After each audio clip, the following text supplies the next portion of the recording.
പക്ഷേ India Russia വ്യാപാര കരാർ അത് സാധ്യമല്ല. ഇവർ രണ്ടുമായിട്ടും കച്ചവടം നടത്തിയിട്ട് വലിയ കാര്യമൊന്നുമില്ല. രണ്ടുപേരുടെയും സമ്പദ് വ്യവസ്ഥ ഒരു ചത്ത സമ്പദ് വ്യവസ്ഥയാണ്. അതുകൊണ്ട് അവരതിനെ തന്നെ മെച്ചപ്പെടുത്തിക്കോട്ടെ എന്നാണ് ട്രംപ് പറയുന്നത്. അത് ഇന്ത്യ US വ്യാപാര കരാർ പ്രതിസന്ധിയിലായ ഘട്ടത്തിലാണ് പറയുന്നത്. അതോടൊപ്പം തന്നെ റഷ്യയുമായിട്ട് നമ്മൾ ആയുധങ്ങൾ വാങ്ങുന്നു, എണ്ണ വാങ്ങുന്നു, അതിന് ട്രംപിനൊട്ടും താല്പര്യമില്ല. അപ്പോൾ ഇതിനെ ഇപ്പോൾ ലോക്സഭയിൽ അല്ലെങ്കിൽ ഭരണപക്ഷത്തിനെതിരെ ഒരു ആയുധമാക്കുകയാണ് രാഹുൽ ഗാന്ധി. രാഹുൽ ഗാന്ധി അതിനെ പിന്താങ്ങുകയാണ്. ഡെഡ് എക്കണോമി, ചത്ത സമ്പദ് വ്യവസ്ഥയിലാണ് ഇന്ത്യയിലുള്ളത്. അതിൻ്റെ രാഹുൽ ഗാന്ധി കാരണങ്ങൾ നിരത്തുന്നുണ്ട്. നോട്ട് നിരോധനം, പാളിപ്പോയ GST പരിഷ്കരണം, കർഷക സമരം, ഇവിടെ നമ്മുടെ ചെറുകിട വ്യവസായങ്ങൾ പ്രതിസന്ധിയിലാണ്, അങ്ങനെ നിരവധി കാരണങ്ങൾ പറയുന്നുണ്ട്.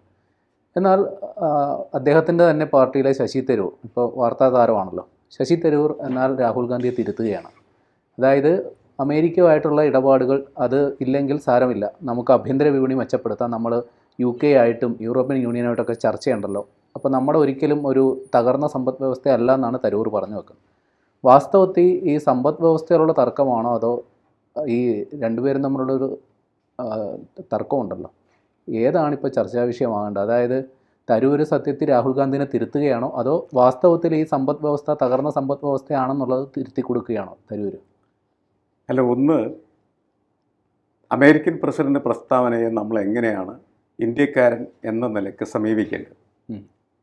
അങ്ങനെ സമീപിക്കേണ്ട രീതികളിൽ യഥാർത്ഥത്തിൽ രാഹുൽ ഗാന്ധിക്ക് പാളിച്ചു പറ്റി എന്നാണ് നമുക്ക് വിലയിരുത്താവുന്നത്. കാരണം ഒരു സമ്പദ് വ്യവസ്ഥ ഡെഡ് എക്കണോമി എന്ന് പറയണമെങ്കിൽ എന്ത് വേണം? അതിന് യാതൊരു വിധമായിട്ടുള്ള വളർച്ചയുമില്ല, വളർച്ചാ സാധ്യതയുമില്ല എന്ന് ഉറപ്പുവരുന്ന സമയത്താണ്. ഇപ്പോൾ നമുക്ക് സ്റ്റാറ്റിസ്റ്റിക്സ് അനുസരിച്ച് കഴിഞ്ഞ വർഷം നമ്മുടെ സമ്പദ് വ്യവസ്ഥ ഏതാണ്ട് 6.5% വളർച്ച നേടി എന്ന് വ്യക്തമാക്കപ്പെടുന്ന ഒരു കാര്യമാണ്. ഇത് വെച്ച് നോക്കുന്ന സമയത്ത് നമ്മളുടെ സമ്പദ് വ്യവസ്ഥ ഒരു ഡെഡ് എക്കണോമിയാണ് എന്ന് ആരെങ്കിലും പറഞ്ഞാൽ തീർച്ചയായിട്ടും നമ്മളതിനെ അതിശക്തമായിട്ട് എതിർക്കണം. രാഷ്ട്രീയം വേറെ, ഇത് നമ്മുടെ രാജ്യത്തിൻ്റെ പ്രശ്നമാണ്. അത് തരൂരിൻ്റെ ഒരു നിലപാട് അത് തന്നെയാണ് പല ഘട്ടത്തിലും. പക്ഷേ രാഹുൽ ഗാന്ധി പറഞ്ഞ പ്രശ്നങ്ങളൊക്കെ ഉണ്ട് നമ്മളുടെ അടുത്ത്. ഇപ്പോൾ ചെറുകിട വ്യവസായങ്ങളുടെ കാര്യത്തിൽ ഉള്ള കുഴപ്പങ്ങൾ അതിപ്പോൾ ഉണ്ടായതല്ല. ആഗോളവൽക്കരണം എന്ന് പറയുന്ന ഒരു പ്രോസസ്സിലൂടെ ലോകം മുന്നോട്ട് പോയ സമയത്ത് ചെറുകിട വ്യവസായങ്ങളെല്ലാം വലിയ തരത്തിൽ തരിപ്പണമായി. ഒന്ന്, എനിക്ക് തോന്നുന്നു അന്ന് നമ്മൾ പഠനം നടത്തുമ്പോൾ ഏതാണ്ട് മിഠായി നിർമ്മാണ രംഗത്ത് 25,000 ടിൻ ഫാക്ടറികൾ നമുക്കുണ്ടായിരുന്നു. അത് മുഴുവൻ അടച്ചുപൂട്ടിപ്പോയി. ലോകത്തെ പ്രശസ്തമായിട്ടുള്ള പല മൾട്ടിനാഷണൽ കമ്പനികളും മിഠായി നിർമ്മാണ രംഗത്തേക്കുള്ള ലോട്ടി പോലെയുള്ളതായ വലിയ പ്രശസ്തമായിട്ടുള്ള സ്ഥാപനങ്ങൾ ഇന്ത്യയിലേക്ക് വരുന്നതിൻ്റെ ഫലമായിട്ട് അത് സംഭവിച്ചു. അതങ്ങനെ ഉണ്ടാവും. രണ്ട്, നമുക്ക് കാർഷിക മേഖലയിൽ ചില പ്രശ്നങ്ങളുണ്ട്. കാർഷിക മേഖലയിൽ പ്രശ്നങ്ങൾ ഉണ്ടാക്കുമ്പോൾ അതിലും ഈ മൾട്ടിനാഷണൽ കോർപ്പറേഷൻസിൻ്റെ ഇടപെടൽ വലിയ പ്രശ്നമാണ്. മോൺസാൻഡോ എന്ന് പറയുന്ന വിത്തുൽപാദന കമ്പനി ഇന്ത്യയിൽ വന്നു, നമ്മളുടെ വിത്തിൻ്റെ മേന്മയൊക്കെ നശിപ്പിച്ചു, പ്രശ്നങ്ങളുണ്ടായി. നഞ്ചുണ്ടസ്വാമി എന്ന് പറയുന്ന വലിയൊരു കർഷക നേതാണ്ടായി. അദ്ദേഹം ഈ മോൺസാൻഡോൻ്റെ ഓഫീസൊക്കെ അടിച്ചു പൊളിച്ച സംഭവം അത് കർണാടകത്തിൽ സംഭവിച്ച. അത് കഴിഞ്ഞതിന് ശേഷം ഇപ്പോൾ നമുക്കറിയാം പഞ്ചാബ് ബേസ്ഡായിട്ടുള്ള കർഷകരുടെ വലിയ സമരമാണ് കുറേ നാളായിട്ട് നമ്മൾ. അപ്പോൾ കർഷകർക്ക് പ്രശ്നങ്ങളുണ്ട്, അതൊക്കെ ശരിയാണ്. അതും പക്ഷേ നമ്മളുടെ അങ്ങനെ ഞാൻ അതിൽ അടുത്തതിലേക്ക് പോകുന്നില്ല. അങ്ങനെ നമ്മൾ നോക്കുന്ന സമയത്ത് രാഹുൽ ഗാന്ധി പറഞ്ഞ പല പ്രശ്നങ്ങളും നമ്മളിവിടെ നിലനിൽക്കുന്ന പ്രശ്നമുണ്ട്. പക്ഷേ ട്രംപ് വന്നിട്ട് പറയുകയാണ് ഇന്ത്യൻ എക്കണോമി എന്ന് പറഞ്ഞാൽ ഡെഡ് എക്കണോമി എന്ന് പറഞ്ഞാൽ അതിനെ സ്വാഗതം ചെയ്യലാണ് രാഹുൽ ഗാന്ധിയുടെ ജോലി. അല്ല, അതാണ് പ്രശ്നം. അത് നമ്മളുടെ ഇൻറ്റേർണൽ പൊളിറ്റിക്സിൽ നമുക്ക് വേണമെങ്കിൽ എന്ത് ചെയ്യാം, മോദിയുടെ രാഷ്ട്രീയത്തെ അതിശക്തമായിട്ട് എതിർക്കാം, പല കാരണങ്ങളുണ്ടാവാൻ. പക്ഷെ പുറത്തു നിന്ന് ഒരാൾ വന്ന്, ട്രംപിനെ പോലെ ഒരാൾ വന്ന് പറഞ്ഞ് ഇന്ത്യൻ എക്കണോമി എന്ന് പറഞ്ഞിട്ടുണ്ടെങ്കിൽ ഡെഡ് എക്കണോമിയാണെന്ന് പറഞ്ഞാൽ ഒരു കാരണവശാലും അത് അംഗീകരിക്കുന്ന ഒരു രാഷ്ട്രീയ നേതാവ് ഇന്ത്യയിൽ ഉണ്ടാകാൻ പാടില്ല എന്നുള്ളതാണ്. ഇപ്പം 140 കോടി ജനങ്ങളുള്ള ഇന്ത്യയിൽ ഇത്രയും വലിയൊരു സമ്പദ് വ്യവസ്ഥയുമായിട്ട് മുന്നോട്ട് പോകുന്നത് എങ്ങനെയാണെന്ന് നമുക്ക് കൃത്യമായിട്ട് തരണം. അപ്പോൾ അതിനകത്തേക്ക് അമേരിക്ക കയറി ഇങ്ങനൊരു ഭീഷണിക്ക് തുല്യമായ ഒരു സ്വരമല്ലേ മുഴക്കുന്നത്? അല്ല, ഇത് ഭീഷണിയാണ്. നമ്മൾ ശക്തമായിട്ട് എതിർക്കേണ്ട ഒരു കാര്യം തന്നെയാണ്. ഒരു കാരണവശാലും ഇതിനെ അംഗീകരിക്കാനായിട്ട് പാടില്ല എന്നുള്ള ആ പ്രസ്താവനയെ. അങ്ങനത്തെ ഒരു സമീപനം എടുക്കുന്നതിൽ രാഹുൽ ഗാന്ധി വരുത്തുന്ന പാളിച്ച എന്ന് പറയുന്നത് വലിയ രാഷ്ട്രീയ പാളിച്ചയും വീഴ്ചയുമായിട്ട് മാറാം. കാരണം ട്രംപ് നമ്മളെ ഭീഷണിപ്പെടുത്തുമ്പോൾ നമ്മളെന്തിനാണ് അതിനെ കുനിഞ്ഞു കൊടുക്കാൻ നിൽക്കുന്നത്? അല്ലെങ്കിൽ ശരിയാണ് നിൻ്റെ ഒപ്പമാണ് ഞങ്ങളെന്ന് എന്തിനാ പറയണം? അങ്ങനെ പറയേണ്ട കാര്യമില്ല ശരിക്കും പറഞ്ഞു. അതൊന്ന്. രണ്ട്, വസ്തുതാപരമായി പരിശോധിച്ചാലും നമ്മളങ്ങനെ ഒരു മോശം എക്കണോമിക് കണ്ടീഷൻ അല്ലേ ഇപ്പോൾ. അല്ല. പിന്നെ അമേരിക്ക നമ്മളെ ഭീഷണിപ്പെടുത്തുന്നുണ്ട്. 25% റെസിപ്രോക്കൽ ടാക്സ് ഒക്കെ അടിച്ച് നമ്മൾ ആപ്പീസ് കൂട്ടിക്കുന്നു. പിന്നെന്താണ്, എണ്ണ നിങ്ങൾ റഷ്യയിൽ വാങ്ങുന്നുണ്ട്, അതിന് നിങ്ങൾക്ക് ഞങ്ങൾ പിഴയിടും എന്നൊക്കെ പറയും. ഇയാളാരതൊക്കെ നമ്മളുടെ മേൽ വന്ന് അടിച്ചേൽപ്പിക്കാൻ ശ്രമിക്കുന്നത്. കാരണം ലോക വ്യാപാര പരിപാടി എന്ന് പറയുന്നത് WTO എന്ന് പറയുന്നതായിട്ടുള്ള വേൾഡ് ട്രേഡ് ഓർഗനൈസേഷൻ്റെ നിയമങ്ങൾക്ക് അനുസൃതമായിട്ടാണ് നടക്കേണ്ടത്. അതിൽ ട്രംപ് അങ്ങനെ പ്രത്യേകിച്ച് ഒരു കാര്യം നടത്തി അല്ലെങ്കിൽ പ്രഖ്യാപിച്ച് നമ്മളെ ഭീഷണിപ്പെടുത്തി നമ്മളെ കൊണ്ട് അയാൾ പറയുന്ന രീതിയിലുള്ള കച്ചവടം നടത്താനായിട്ട് പ്രേരിപ്പിക്കേണ്ട കാര്യമില്ല. പിന്നെ നമുക്കെതിരെ വലിയ പണികൾ തരുന്നുണ്ടല്ലോ. എന്താണ്, പാകിസ്ഥാനുമായിട്ട് വ്യാപാര കരാർ ഉണ്ടാക്കി അവർക്ക് പല സൗകര്യങ്ങളും ചെയ്തു കൊടുത്ത് അവിടെ എണ്ണ സംസ്കരിക്കാൻ പാകിസ്ഥാനിൽ എണ്ണയുണ്ട്, അത് ഇതുവരെയായിട്ടും ഖനനം ചെയ്തെടുക്കുന്നതിൽ പാകിസ്ഥാന് കഴിഞ്ഞിട്ടില്ല. സാങ്കേതിക വിദ്യ കൊടുത്ത് ഖനനം ചെയ്തെടുക്കും എന്ന് വെച്ചാൽ ഞാൻ എടുത്തുകൊണ്ട് പോകുന്നതാണ് ഈ പറയുന്നത്. അങ്ങനെ പാകിസ്ഥാനെ കൊള്ളയടിക്കാനായിട്ടുള്ള സൗകര്യത്തിന്റെ പുറത്ത് പാകിസ്ഥാനുമായിട്ട് സൗഹൃദം ഉണ്ടാക്കി കരാറുണ്ടാക്കി, അതും ഇന്ത്യക്കെതിരെയുള്ള ഒരു ശത്രുതാപരമായിട്ടുള്ള നീക്കമായിട്ട് നമ്മൾ പാകിസ്ഥാനിൽ നിന്ന് എണ്ണ വാങ്ങുമെന്നൊക്കെ പറഞ്ഞു വെക്കും. അതെ, അങ്ങനെ പറയുമ്പോഴേ നമ്മൾ കണക്കാക്കേണ്ട കാര്യം എന്താണെന്ന് വെച്ചാൽ അതൊക്കെ ആത്യന്തികമായിട്ട് നമ്മളായിട്ടൊരു ഗുസ്തിപിടുത്തത്തിന് വേണ്ടിയിട്ടുള്ള ശ്രമമായിട്ടാണ് വിലയിരുത്തേണ്ടത്. ശരിക്കും പറഞ്ഞാൽ ഇന്ത്യ ഒരു കാര്യം ചോദിച്ചാൽ, ഇന്ത്യ ഇപ്പോൾ ഒരു വലിയൊരു ട്രേഡ് പാർട്ണറാണ് അമേരിക്കയുടെ. അതാണ് അവർ എപ്പോഴും നമ്മളെ ഭീഷണിപ്പെടുത്താനുള്ള കാരണം. സ്വാഭാവികമായിട്ട് ഇന്ത്യ അമേരിക്കയായിട്ട് മാത്രമല്ല യൂറോപ്യൻ രാജ്യങ്ങളുമായിട്ട് എല്ലാം തന്നെ നല്ല ബന്ധം വെച്ചു പുലർത്തും. ഇപ്പോൾ ബംഗ്ലാദേശിലെ പോലെ വെനസ്വേലയെ പോലെയൊക്കെയുള്ള അമേരിക്ക മാത്രം ഡിപ്പെൻഡ് ചെയ്യുന്ന ഒരു സമ്പദ് വ്യവസ്ഥയല്ല നമ്മുടേത്. അതുകൊണ്ട് അമേരിക്ക കരുതുന്നത് ഇന്ത്യയെ അങ്ങനെ ഭീഷണിപ്പെടുത്തിയാൽ ഇന്ത്യ റഷ്യക്ക് കൊടുക്കുന്ന ഈ സഹായം, അതായത് പണമായിട്ട് കൊടുക്കുന്നുണ്ടല്ലോ ഓയിലൊക്കെ മേടിച്ചിട്ട്, അത് നിർത്തുക, ഇതാണ് ഉദ്ദേശിക്കുന്നത്. പക്ഷേ ഇന്ത്യൻ പ്രധാനമന്ത്രി നരേന്ദ്രമോദി പറഞ്ഞത്, ഞാൻ നമ്മുടെ രാജ്യത്തിൻ്റെ ജനങ്ങളുടെ താല്പര്യങ്ങൾക്ക് വേണ്ടി ഇവിടുത്തെ രാജ്യങ്ങളുടെ ഊർജ്ജോൽപാദന പ്രശ്നങ്ങൾ പരിഹരിക്കാൻ വേണ്ടി നിലപാട് സ്വീകരിക്കും. ഇത് തന്നെയല്ലേ ട്രംപ് ചെയ്യുന്നത്? അമേരിക്കയിലെ ജനങ്ങൾക്ക് വേണ്ടിയിട്ടാണ് അയാൾ മേക്ക് അമേരിക്ക എന്നൊക്കെ പറഞ്ഞിട്ടുള്ള പദ്ധതിയുണ്ട്.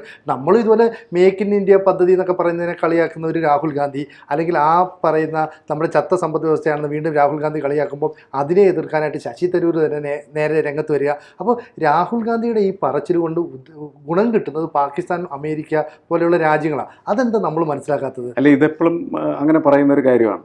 അത് ഈ മേഖലയിൽ മാത്രമല്ല, എല്ലാ മേഖലയിലും ഈ സംഘർഷഭരിതമായിട്ടുള്ള രീതിയിൽ രാഷ്ട്രീയം നിൽക്കുമ്പോൾ ഇങ്ങനെ ഉണ്ടാവാം.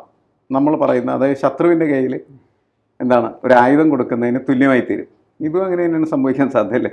രാഹുൽ ഗാന്ധി ഇങ്ങനെ പറയുന്ന സമയത്ത് അത് ശത്രുവിൻ്റെ കയ്യിലേക്ക് അല്ല. രാഹുൽ ഗാന്ധി പറഞ്ഞതിൻ്റെ രാഷ്ട്രീയം മാഷ് പറഞ്ഞതിനെ പൂർണ്ണമായി യോജിക്കുന്നു. പക്ഷേ ഒരു കാര്യം കൂടി പറഞ്ഞു, അതായത് നമ്മളിപ്പോൾ ലോക സമ്പദ് വ്യവസ്ഥയിൽ 5ാമത് സമ്പന്ന രാഷ്ട്രമാണെന്നാണ് നമ്മൾ അവകാശപ്പെടുന്നത്. നമ്മുടെ സ്റ്റാറ്റിസ്റ്റിക്സ് അതാണ് കാണിക്കുന്നത്. പക്ഷേ ഇവിടെ ഈ ഉള്ളവനും ഇല്ലാത്തവനും തമ്മിലുള്ള അന്തരമാണ് വാസ്തവത്തിൽ വർദ്ധിച്ചുകൊണ്ടിരിക്കുന്നത്. ഇവിടെ കോർപ്പറേറ്റുകൾ വലിയ ധനാഢ്യന്മാരാകുന്നു, ഇവിടെ അംബാനിമാരുണ്ടാകുന്നു, അദാനിമാരുണ്ടാകുന്നു. ഇപ്പോൾ ഇവരൊക്കെ ലോക സമ്പദ് ഘടനയിൽ 1ാം സ്ഥാനക്കാർ, 2ാം സ്ഥാനക്കാർ അങ്ങനെയൊക്കെ പരിഗണിക്കപ്പെടുന്നവരാണ്. അപ്പോൾ ഇവരുടെ ഈ ആദായവും വരുമാനവും ഇവിടുത്തെ സാധാരണക്കാരൻ്റെയും തുലനം ചെയ്തു പോകുമ്പോഴാണ് ഈ മൊത്തത്തിൽ ഇപ്പോൾ 3 നേരം തികച്ചും ഭക്ഷണം കഴിക്കാത്തവനും മൊത്തത്തിൽ പരിഗണിക്കുമ്പോൾ അവനും സമ്പന്നരുടെ പട്ടികയിൽ പെടുകയാണ്. ഇതല്ലേ വാസ്തവത്തിൽ ഈ പറയുന്ന നമ്മുടെ സാമ്പത്തിക വളർച്ചയായിട്ട് കാണിക്കപ്പെടുന്നത്? അല്ല, സാമ്പത്തിക വളർച്ച എപ്പോഴും അങ്ങനെ പെരുപ്പിച്ച് കാണിക്കുന്ന ഒന്നാണ്. കാരണം GDP രൂപപ്പെടുത്തിയെടുക്കും, അല്ലെങ്കിൽ GDPയുടെ അടിസ്ഥാനത്തിൽ ഇത് വിലയിരുത്തുമ്പോൾ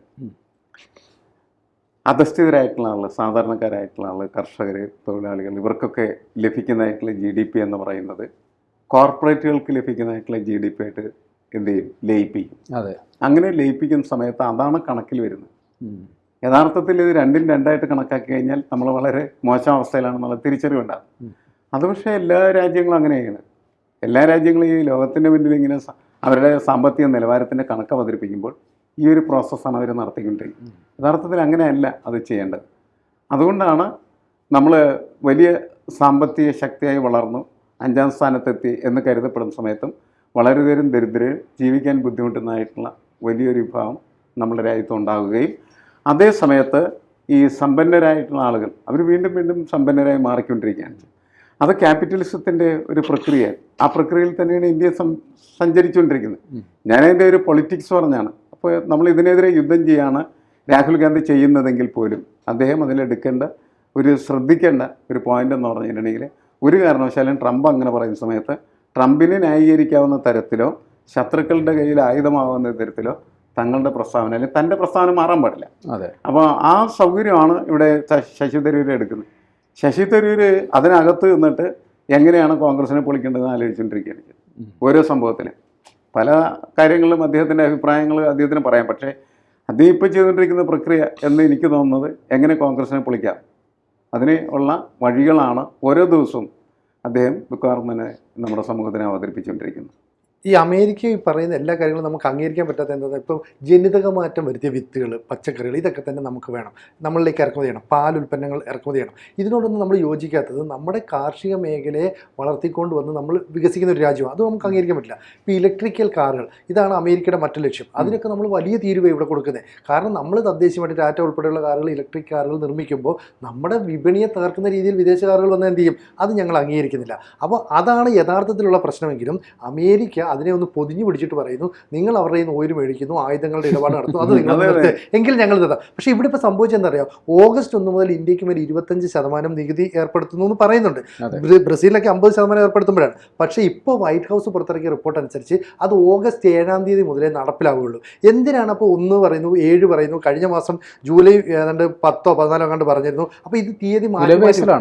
അതെ, വിലപേശൽ തന്ത്രമാണ് ഇവിടെ നടക്കുന്നത്. അപ്പോൾ വിലപേശിയാൽ പേടിക്കുന്ന ഒരു രാജ്യം എന്ന നിലയിൽ നിന്ന് ഇന്ത്യ ഒരുപാട് മാറി എന്ന് ട്രംപ് മനസ്സിലാക്കുന്നുണ്ട്. അതുകൊണ്ടാണ് അടുത്ത തന്ത്രം എന്ന നിലയിൽ പാകിസ്ഥാനെ ഞങ്ങൾ കുറച്ച് ഉദാരമായ വിട്ടുവീഴ്ചയൊക്കെ ചെയ്യുന്നു, അവരുമായിട്ടുള്ള കരാറിലേക്ക് ഞങ്ങൾ പോകുന്നു. അല്ല, അതിനൊരു കാരണമുണ്ട് സിനിജി. കാരണം ഈ ട്രംപ് ഈ നികുതി ഏർപ്പെടുത്തുന്നതിനുള്ള ഈ വ്യാപാര കമ്മി ഉണ്ടല്ലോ, ഇന്ത്യയുടെ 10-1 പോലും ഇല്ല പാകിസ്ഥാനുമായിട്ട്. അതാണ് ഈ പ്രശ്നം.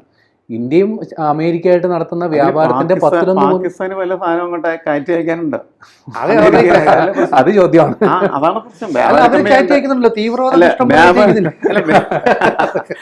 അതുകൊണ്ട് പണം കിട്ടില്ല, ഉള്ള പണം പോകുന്നു മാത്രമേ ഉള്ളൂ. ഇപ്പൊ വ്യാപാര കമ്മിറ്റി ഉണ്ടാകുന്നതിന്റെ കമ്മി ഉണ്ടാകുന്നതിന്റെ അടിസ്ഥാനം എന്താണ്?